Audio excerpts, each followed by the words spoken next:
until he gets nationality, and then he will be leaving this country. He's doing this for his children and himself in order to be able to get educated well, and they could live in a better place. He's also working as an Arabic teacher and also related to da'wah field. Is he allowed to take such decision, or this is against our religion? Jazakallah khair. Well, jazakum. We spoke about this so many times and said that if a person comes from a Muslim country and migrates to a kafir country for the sake of getting their nationality and to obtain a passport, that this is haram.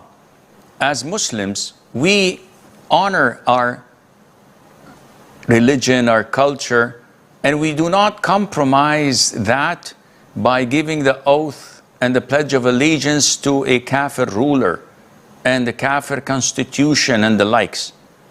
But going to that country to work and to get a degree and to make money, that's fine. The nationality issue involves the pledge to the queen or to the king or to the constitution of that kafir country. In addition to the dangers it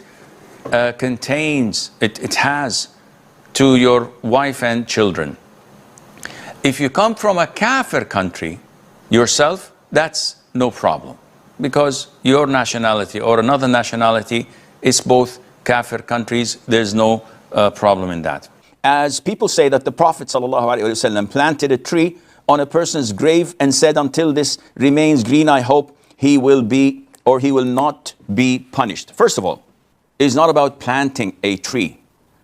The Prophet ﷺ placed two twigs, two branches that were green over two graves, because he passed by these graves and he said they're being punished over something that is not so major.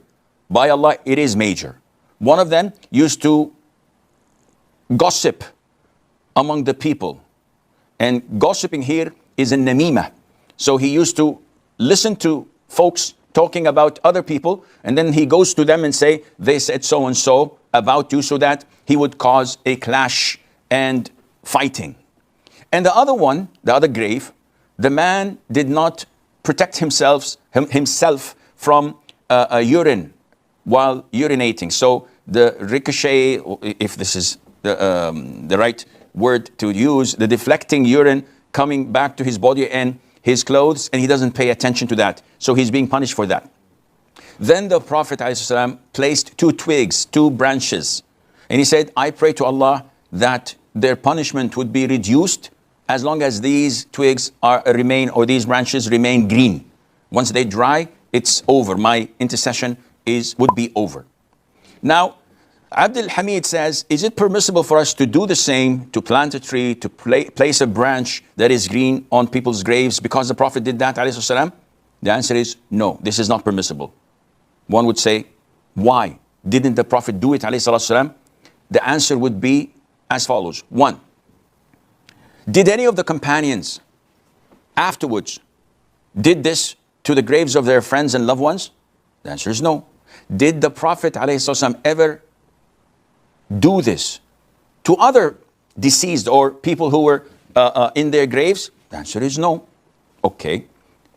Do we know whether my cousin or my brother or my uncle whom I had just buried is being tormented in his grave or not? I don't know that. Does the Prophet know? Definitely. It was a revelation and he knew. So how would we assume that my cousin, my brother, my uncle is being tormented in his grave? Who gives me this knowledge?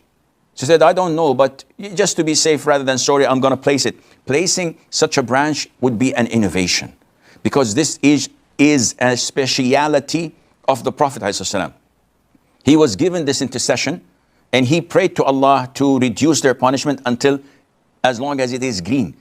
Who gave you that indication that Allah would reduce their punishment, let alone, if not, to increase their punishment because of your action?